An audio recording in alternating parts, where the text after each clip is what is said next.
Hello everybody, welcome to APC यानी अपना physics channel. तो इसमें हम लोग क्या पढ़ रहे थे? इंटीग्रेशन पढ़ रहे थे। And this is the last topic of integration, applications of integration. तो इंटीग्रेशंस का बहुत सारे एप्लीकेशंस हैं एंड बहुत ज़्यादा यूज होता है फिजिक्स में, बहुत ही ज़्यादा। हायर लेवल का न्यूमेरिकल्स सॉल्व करने के लिए, आईआईटी मेंस एडवांस का न्यूमेरिकल सॉल्व करने के लिए आपको इंटीग्रेशंस का आवश्यकता 100% पड़ेगा। दैट मीन्स आप प्रीवियस ईयर सॉल्व करेंगे तो बिना इंटीग्रेशन डिफरेंशिएशंस के अच्छे लेवल का न्यूमेरिकल्स फिजिक्स का सॉल्व नहीं होता है। Okay, so first application is, suppose that we have velocity vector v is equal to ds over dt. Okay, and take cross multiplication, तो ds is equal to क्या हो जाएगा? v dt. Okay, अब इसको दोनों साइड इंटीग्रेट कर देंगे हम, तो ds is equal to क्या आ गया? v dt आ गया। Okay, integration of d s is equal to s integral b d t, and इसको इंटीग्रेट कर देंगे T1 to T2, then we will get displacement. Okay, this is the displacement. Class 11th में use होता है displacement. Displacement find करने के लिए simply आपको क्या फाइंड करना है? D s, d t, d b, d e, छोटा सा फिजिकल क्वांटिटी फाइंड करना है। एंड टोटल फाइंड करने के लिए, होल फाइंड करने के लिए just we will integrate that d t, d b, d s जो भी है। ओके, जैसे सपोज दैट सेकेंड एप्लीकेशन ही समझ लीजिए। सपोज दैट एक्सेलरेशन का हमें फार्मूला पता है, a equal to d b over d t, and यहाँ से वेलोसिटी निकालना है तो क्रॉस मल्टीप्लिकेशन कर देंगे तो क्या हो जाएगा? a इंटू क्या हो जाएगा? डी टी, एंड उसके बाद इसको इंटीग्रेट कर देंगे, इंटीग्रेटिंग बोथ साइड, तो डी बी का इंटीग्रेशन क्या हो गया? v integral a D t, and जो भी a का एक्सप्रेशन गिवन होगा यहाँ पे पुट करेंगे एंड लिमिट लगा देंगे, proper limit T1 to T2, solve कर देंगे। ये तो सॉल्व करना आपको सिखाए ही हम। ओके, तो बहुत ही सिंपल है इसका applications. Okay, and suppose that third application मान लीजिए। सपोज दैट आपको एरिया फाइंड करना हो, एरिया एरिया एरिया एरिया, तो एक्चुअली इसका ज्योमेट्रिकल मीनिंग क्या होता है? x1 to x2, this is the area, very very important. The geometrical meaning of this is the area. Integral by d x x1 to x2, अगर आप integrate करेंगे ना तो आपको क्या मिलेगा? एरिया मिलेगा, एरिया मिलेगा। That means we can say this is the area bounded by the curve by with x axis, like that. देखिए इसका डायग्राम इधर हम बनाते हैं, डायग्राम के थ्रू आपको समझाते हैं।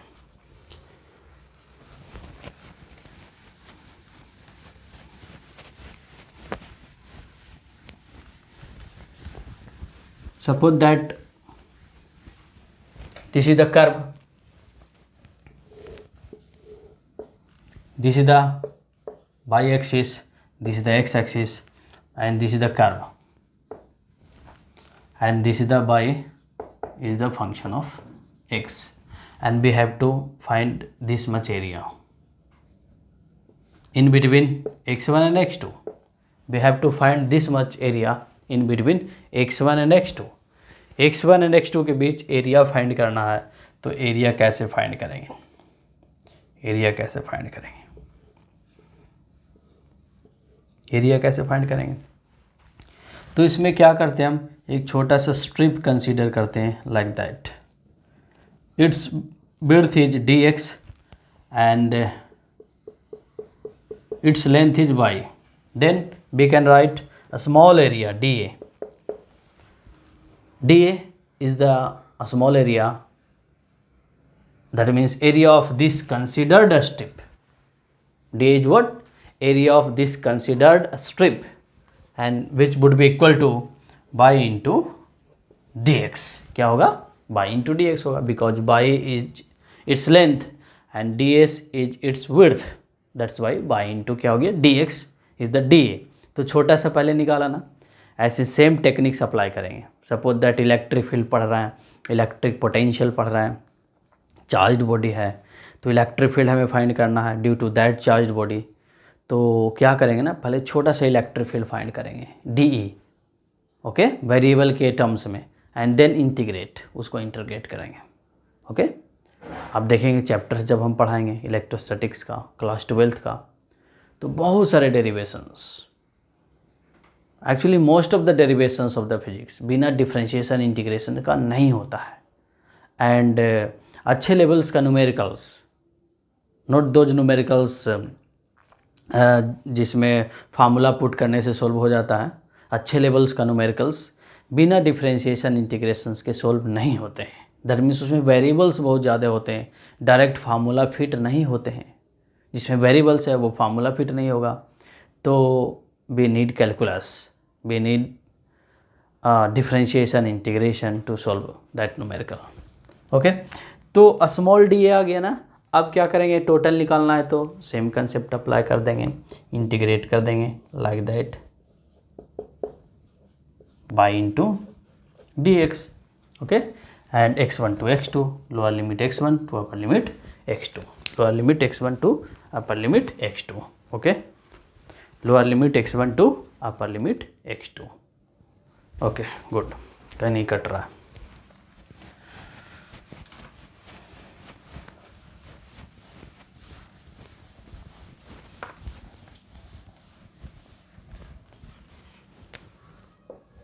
ओके, देन डी ए का इंटीग्रेशन क्या हो जाएगा? ए हो गया ना, ए हो गया, and integral by d x x1 to x2. This is the area. Area हो गया ना, क्या हो गया? एरिया, ये टोटल एरिया आ गया.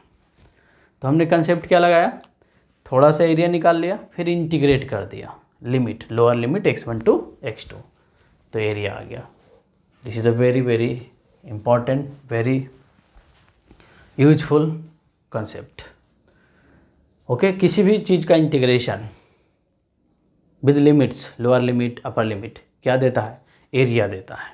क्या देता है? एरिया देता है. ओके, एंड और एप्लीकेशंस हम मान सकते हैं. सपोज दैट एक फार्मूला होता है 12th में, current equal to dq over dt होता है. Rate of change of, rate of flow of charge with respect to time is called electric current. Flow of charge, rate of flow of charge with respect to time is called electric current. तो I is the electric current which is dq over dt, and charge हमें find करना है. Charge बताइए in time interval t1 to t2. तो क्या करेंगे, cross multiplication कर देंगे, dq equal to I dt. Okay, now अब इसको इंटीग्रेट कर देंगे लाइक दैट, इंटीग्रेट कर देंगे लाइक दैट. तो डी क्यू का इंटीग्रेशन क्या हो जाएगा? क्यू हो जाएगा. ऐसा ही कुछ करना है. ओके, एंड जो भी आई का एक्सप्रेशन होगा उसमें पुट करेंगे एंड सॉल्व कर देंगे. ओके, तो क्यू इक्वल टू क्या आ गया? Integral I d t t1 to t2. As for example, suppose that current I varies with time like that 2t square plus 2 ampere in any wire, in any conductor. In any conductor, current varies like that. That means current I is the function of time. Then ऐसा कुछ है. Then suppose that this is the if, then find total amount of charge charge flow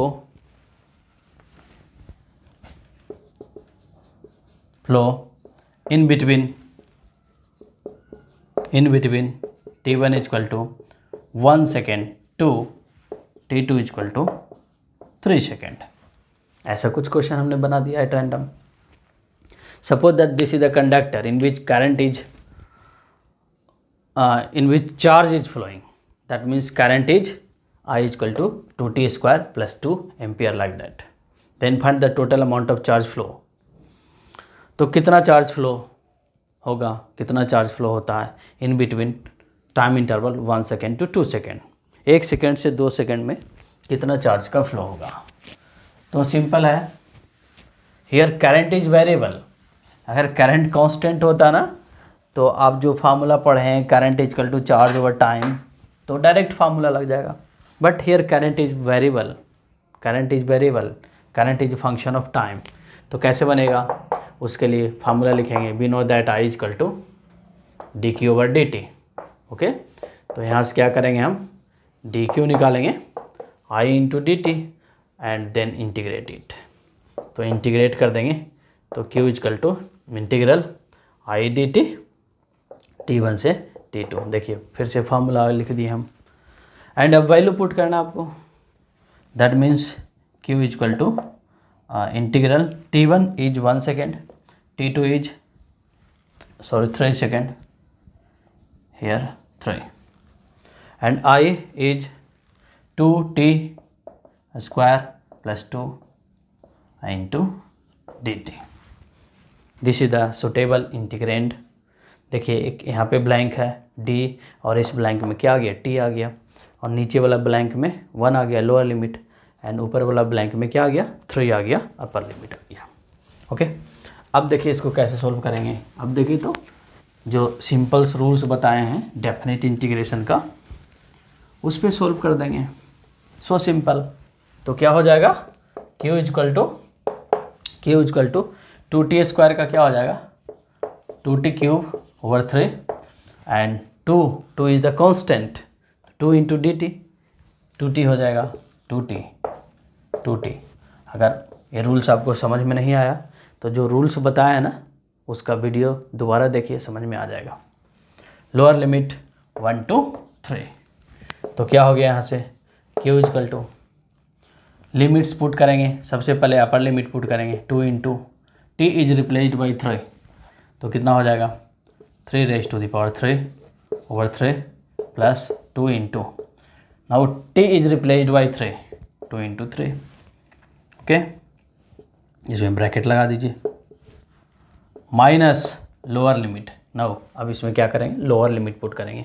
that means now t is replaced by lower limit, t is replaced by lower limit,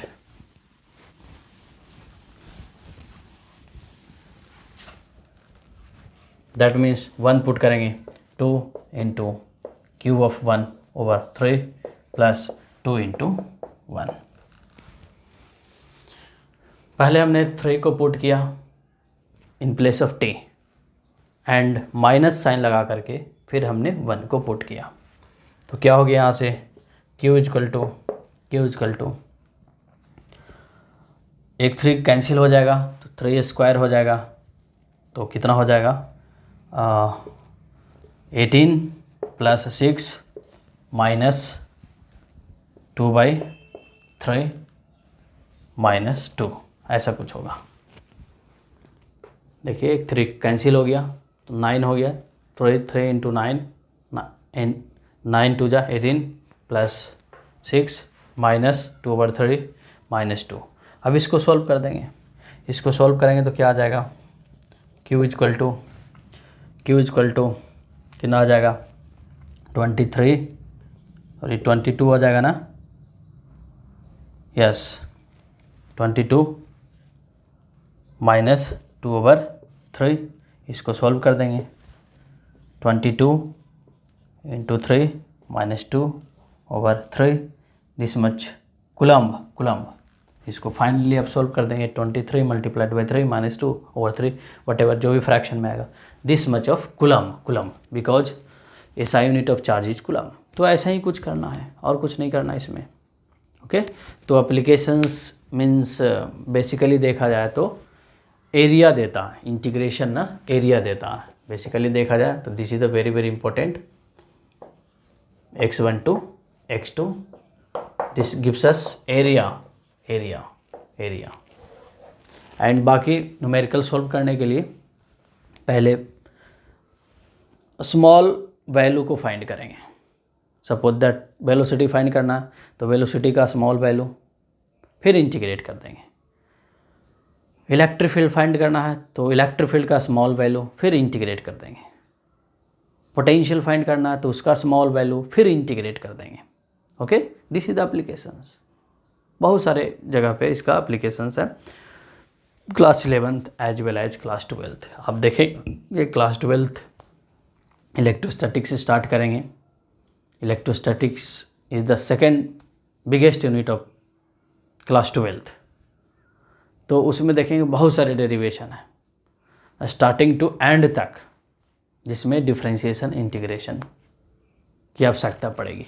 okay, तो यहाँ पे ख़त्म हुआ basic mathematics में integration differentiation, यहाँ तक ख़त्म हो गया। इसको आप बार बार पढ़िए सो दैट सारे रूल्स आपके माइंड में रहेगा एंड कहीं भी आप कंफर्टेबली अप्लाई कर सकते हैं। ओके, इसके बाद वेक्टर्स के कुछ रूल्स, इंपॉर्टेंट रूल्स हैं, वो बता देंगे special for class 12th, because 11th में तो बहुत डिटेल से हम बताएंगे ना, बिकॉज वहाँ पे तो आपको हमें फाउंडेशंस तैयार करना है। बट क्लास 12th में तो एक बार पढ़ा चुके हैं। बट जो मोस्ट फ्रिक्वेंट जो फार्मूले यूज होते हैं वो मे बी आपके माइंड से एस्केप कर गया होगा, तो फिर से रिमाइंड कर लेंगे।